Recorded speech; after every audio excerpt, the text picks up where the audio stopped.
मेंढक और बैल। गांव के बीचों बीच एक नदी बहती थी। उस नदी के किनारे एक मेंढक अपने 3 बच्चों के साथ रहता था।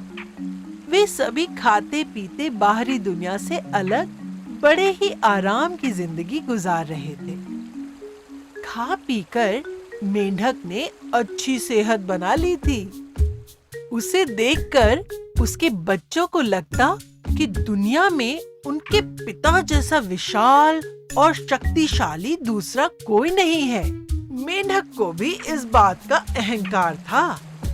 वह अपने बच्चों को अपनी बहादुरी के नित नए किस्से सुनाता और उनके मुंह से अपनी तारीफ सुन फूला नहीं समाता था।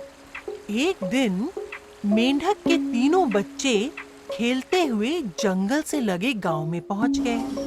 वहां उन्हें एक बैल दिखाई पड़ा। उसे देख वे सभी आश्चर्यचकित रह गए, क्योंकि इतना विशालकाय जीव उन्होंने पहले कभी नहीं देखा था। उनकी आंखें फटी की फटी रह गई। उस समय बैल घास चर रहा था। घास चरने के बाद उसने एक जोरदार हुंकार भरी, जिसे सुन 3 मेंढक डर गए। डर के मारे वे भागने लगे। भागकर वे सीधे अपने पिता के पास पहुंचे। बच्चों को डरा हुआ देखकर मेंढक ने कारण पूछा। सभी बच्चों ने डरते-डरते बैल के बारे में बताया और कहने लगे कि उससे विशालकाय और शक्तिशाली जीव उन्होंने पहले कभी नहीं देखा है। हो न हो वही दुनिया में सबसे शक्तिशाली है। यह बात सुनकर मेंढक के अहंकार को ठेस पहुंची। वह किसी अन्य को खुद से ज्यादा विशाल और शक्तिशाली मानने को तैयार नहीं था। उसने गहरी सांस भरकर खुद को फुला लिया और अपने बच्चों को दिखाते हुए पूछा, क्या वह इतना विशाल था? बच्चों ने एक साथ उत्तर दिया, नहीं, वो तो इससे कहीं ज्यादा विशाल था। मेंढक ने थोड़ी और सांस भरी और खुद को थोड़ा और ज्यादा फुलाया।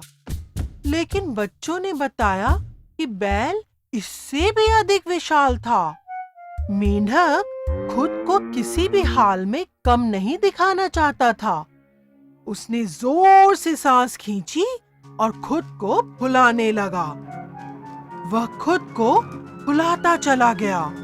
उसने खुद में अत्यधिक हवा भर दी और एक सीमा के बाद वह फट गया। इस तरह अपने अहंकार के कारण मेंढक को अपने प्राण गंवाने पड़े। बच्चों, इस कहानी से हमें यह शिक्षा मिलती है कि व्यक्ति का अहंकार ही पतन का कारण बनता है। इसीलिए हमें अपने ऊपर कभी अहंकार नहीं करना चाहिए।